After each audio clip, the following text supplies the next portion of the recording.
예, 이제 화학 반응의 규칙과 에너지 변화 부분의 마지막 시간입니다. 실제 이제 저희 학교에서 배우는 단원에서는요, 이게 이제 중단원으로 되어 있어요. 중단원에 자그마치 이제 단원도 두 개로 되어 있고, 차시로는 뭐 네 차시 정도 하라고 되어 있는데요.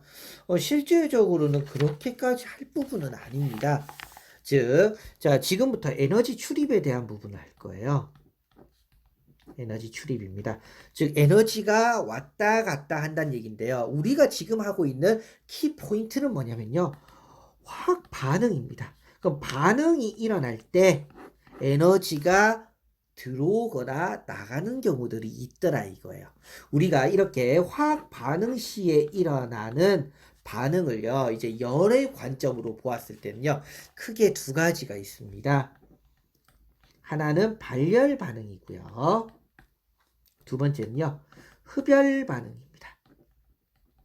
그러면 발열 반응은 무엇이고 흡열 반응은 무엇이냐? 발열 반응은요, 열이 나가는 거예요.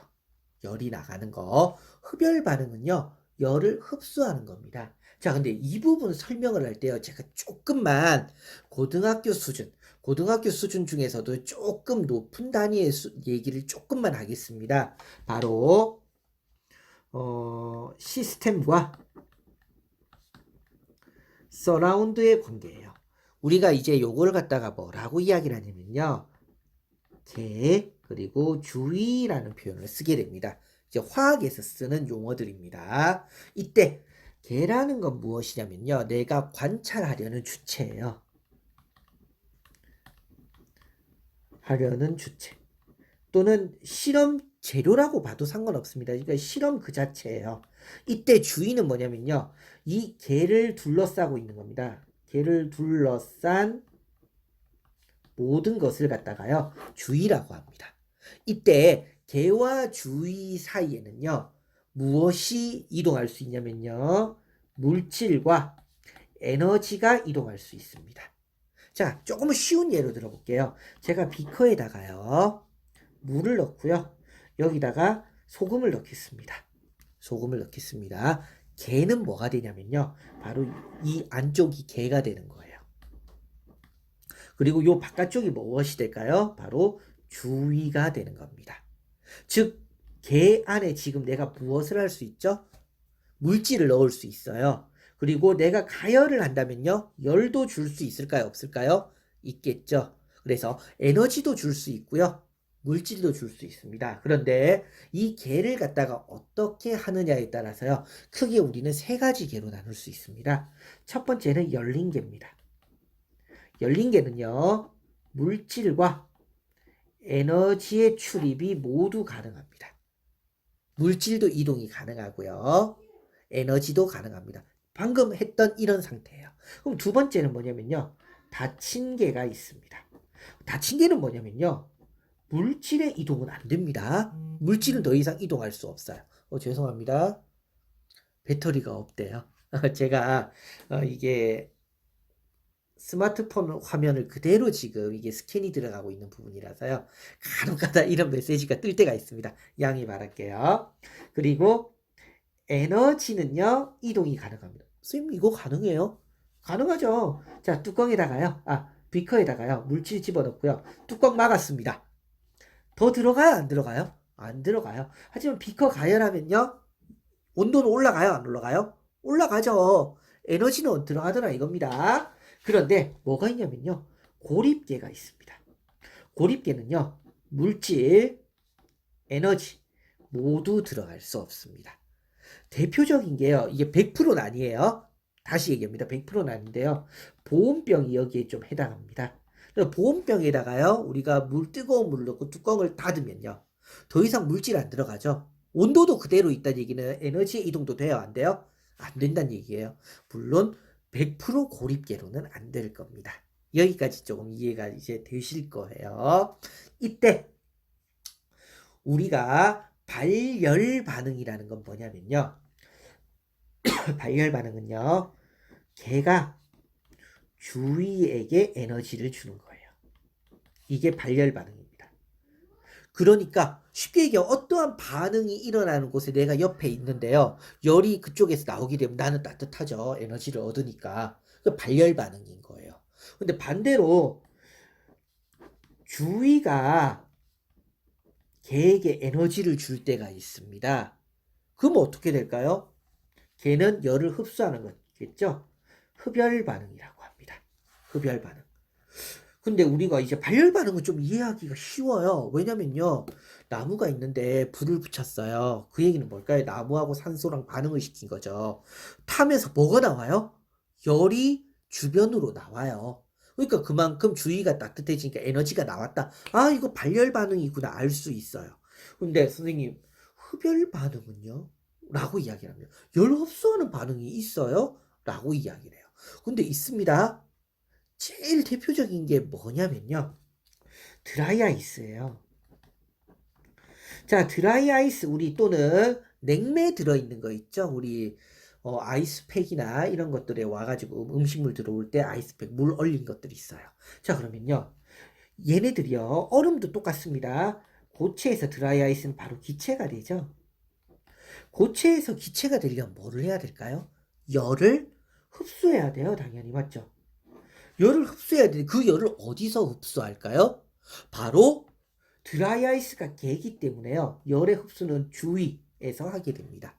그러면 주위에서는 열이 빼앗긴 거니까 온도가 어떻게 될까요? 내려가는 거예요. 그러니까 아이스박스 안에다가요. 우리가 어떠한 음식물을 넣고 드라이 아이스를 냅두면 이 드라이 아이스가 뭐 하면서요? 승화하면서. 승화할 때 뭐가 필요해요? 열이 필요해요. 그 열을 어디서 갖고 올까요? 물질에서 가지고 오는 거예요. 그러니까 어떻게 됩니까? 당연히 온도가 내려가요. 물론 드라이 아이스가 승화하는 건 화학 반응은 아닙니다. 물리 변화니까요. 맞죠? 하지만 이것도 무엇이 되냐면요. 하나의 흡열이더라 이거예요. 흡열이더라 이겁니다. 이것과 비슷한 것이 뭐냐면요. 우리 그 과학 이제 동아리 하시는 분들이나 뭐 동아리에 들어있는 사람들은요. 뭐를 해본 적이 있냐면 질산 암모늄이라는 걸 들어본 적이 있는지 모르겠어요. 자, 질산 암모늄과요. 물을 있습니다. 물을 내두고요. 이 두 개를 갖다가 섞게 되면요. 되게 굉장히 특이한 일이 일어납니다. 온도가 급격히 떨어져요. 온도가. 근데 온도가 떨어진다는 얘기는요. 그만큼 뭐란 얘기일까요? 온도가 떨어진다는 얘기는요. 내 손에 내가 춥게 느낀다는 얘기죠. 내가 춥게 느낀다는 얘기는요. 내가 열을 빼앗긴 거예요. 그러면 질산암모늄이랑 물이 만나는 이 반응은요. 바로 무슨 반응이 됩니까? 흡열 반응이 되는 겁니다. 제일 대표적인 흡열 반응이에요. 자, 잠시만요. 이게 카메라가요. 좀 뒤집을 필요가 있어가지고요. 이제 보이네요. 자, 이 부분입니다. 지금 보면요. 질산암모늄과 물을 내두고요. 이제 물을 갖다가 작은 지퍼백에 다시 넣습니다.